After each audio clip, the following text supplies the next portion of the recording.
Dans cette vidéo, nous allons voir les bases d'Excel.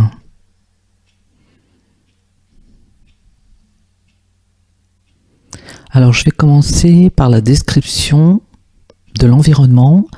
Tout d'abord, vous avez tout en haut à gauche la barre d'outils d'accès rapide. Vous pouvez ajouter des boutons de commande ou vous pouvez les enlever. Il y en a un certain nombre que vous pouvez choisir.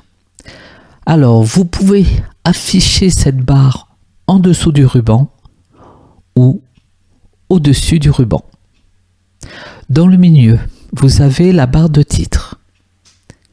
Alors, on va enregistrer le document où il y a la petite disquette. Vous pouvez choisir un répertoire de votre choix. Je vais cliquer sur Parcourir.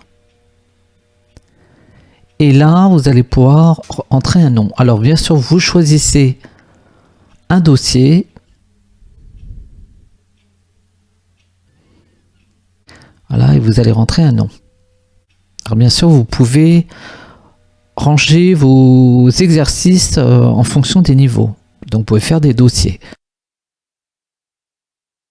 Je vais le nommer premier calcul. Voilà, on enregistre.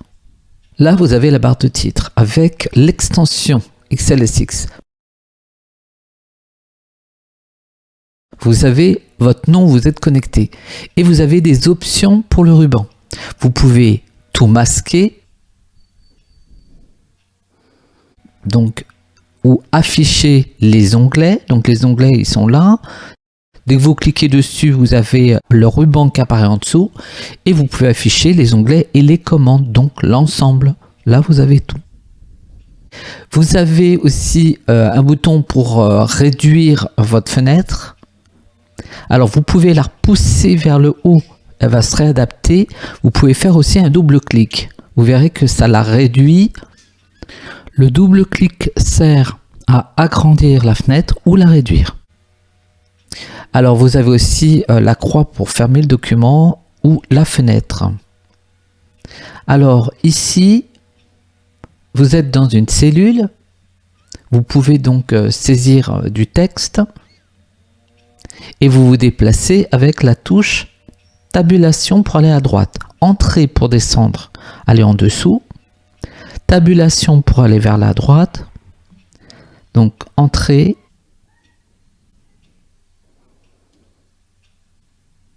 Et si vous faites majuscule entrée, vous remontez. Tabulation pour aller à droite, majuscule tabulation pour aller à gauche. C'est des déplacements que vous pouvez faire avec le clavier. Et ça peut servir. Alors ici, je vais rentrer du texte. Dès que vous tapez du texte, il est aligné sur la gauche. Et si vous faites tabulation, vous allez sur les cellules de droite. Alors là, je vais vous montrer les opérations de base qu'on utilise souvent. Donc l'addition, la soustraction, la division et la multiplication. Bon, c'est vraiment pour le démarrage. J'ai appuyé sur Entrée, vous voyez, je suis revenu tout de suite dans la cellule C4. Là, je suis en C5. Je vais rentrer des nombres et je vais appuyer sur Entrée au fur et à mesure. Alors, si vous avez un pavé numérique, c'est bien de l'utiliser. D'ailleurs, vous avez aussi une touche qui est marquée Sup avec un point, c'est pour la virgule. Vous pouvez cliquer sur le petit bouton coche pour valider votre saisie et vous restez en même temps dans la cellule. Alors, vous pouvez faire échappe et vous pouvez aussi cliquer sur la petite croix pour annuler votre saisie. Et dès que vous cliquez, vous saisissez et vous appuyez sur Entrée. Donc voilà, donc là je vais rentrer les nombres.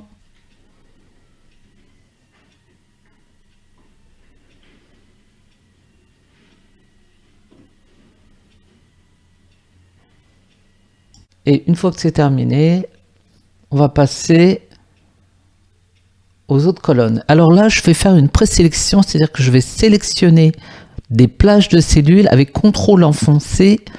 Je vais prendre ces cellules. Voilà. Après, j'appuie sur Entrée. Et je reviens me positionner dans la cellule E5 et je rentre mes nombres. Je tape, j'appuie sur Entrée à chaque fois. Ça me permet de me déplacer dans les cellules qui sont grisées. Ça évite de cliquer à chaque fois. Par contre, vous ne devez pas utiliser la souris. Tant que vous saisissez avec cette méthode, vous rentrez vos nombres et vous appuyez sur Entrée. Une fois que c'est fini, bien sûr, vous allez pouvoir cliquer n'importe où. Et la première chose, donc je continue à vous montrer. Donc là, je vais mettre encore du texte, ça va servir pour après. Alors là, je vous montre le déplacement. Avant de commencer les calculs, le déplacement. Alors là, vous voyez, j'ai fait un zoom tout en bas. Donc j'ai pas terminé la description. Alors ici où je suis positionné actuellement, c'est la zone non. Après, c'est les petits boutons qui permettent de faire certaines actions, éventuellement d'insérer une fonction. Et à droite, la barre de formule.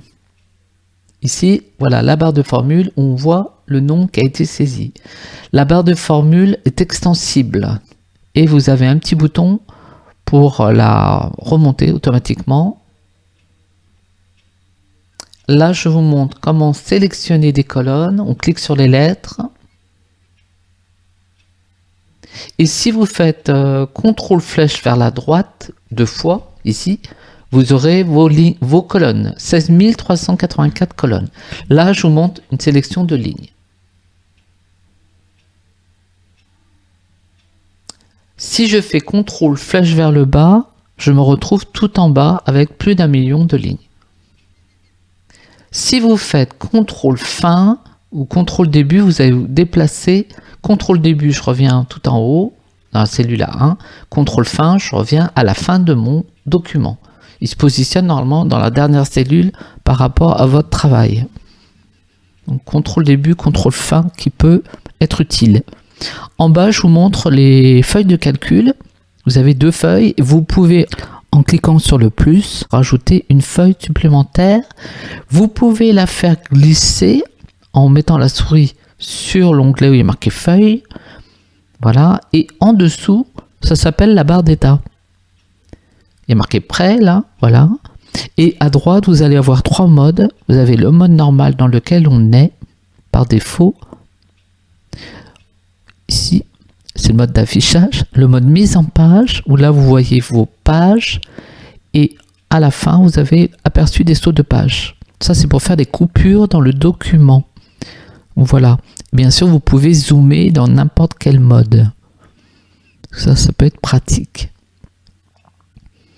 Donc voilà pour la première partie sur les bases.